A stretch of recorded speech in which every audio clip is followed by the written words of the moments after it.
हर नर्मदे हर रामकृष्ण हरि। ये पूरे परिक्रमा में जो वारकरी संप्रदाय का संस्कार और ये जप रहे इधर जगत गुरु श्री श्रेष्ठ तुकाराम महाराज सेवा माँ नर्मदा आश्रम बेलसर, बहुत ही सुंदर और बहुत ही अच्छा आश्रम है। देखिए यहाँ पे ऐसा बहुत ही सुंदर रामकृष्ण हरि रामकृष्ण हरि।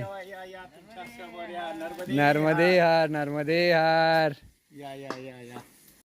नर्मदे हर। यहाँ पे सेवा चालू है, देखिए नर्मदे हर रामकृष्ण हरि। नर्मदे हर रामकृष्ण हरी। आपला हा आश्रम नर्मदा खंडामध्ये वारकरी संप्रदायाचा आश्रम आहे। जगद्गुरू संत श्रेष्ठ श्री तुकाराम महाराज मा नर्मदाजी आश्रम अन्नक्षेत्र बेलसर, एक प्रसिद्ध विमलेश्वर म्हणून इथं स्थान आहे। त्या विमलेश्वरच्या जवळच आपला आश्रम आहे।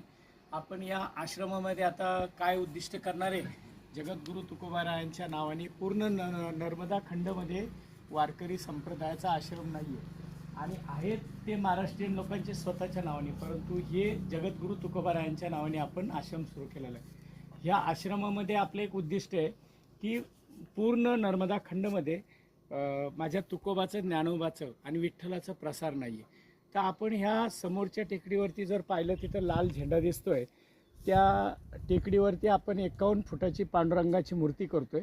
11 फूट ज्ञानेश्वर माऊली आणि 11 फूट तुकाराम महाराज अशी तिथं सुंदर अशी मूर्ती स्थापन करणार आहे लवकरच। आणि हा समोर जो खड्ड्यात शेती दिसते ही, तर ह्या शेतीमध्ये मोकळी गोशाळा करणार आहे, मोकळी। आणि मध्ये 11 फुटाचं श्रीकृष्णाची मूर्ती आणि तिथं एक कुंड असं तयार करणार आहे। आणि आपण या शेतामध्ये एक टाकी तयार करणार आहे आणि त्या टाकीच्या मधोमध 11 फुटाची श्रीकृष्णाची मूर्ती ठेवणार आहे आणि तिथं ओपनली गोशाळा राहणार आहे।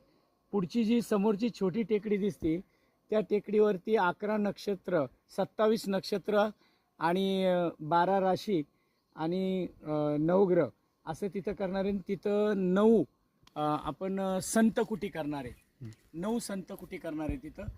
आणि वारकरी संप्रदायाचे जे 9 संत आहेत त्यांच्या नावाने ती कुटी असणार आहे।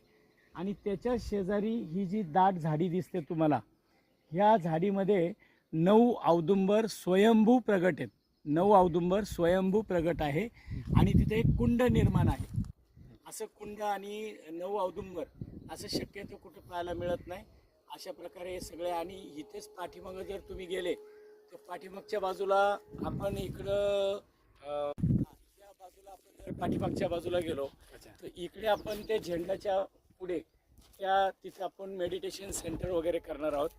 असा हा परिसर आपला सगळा आयुर्वेदिक झाडं लावणार आहोत आपण इथे सगळी।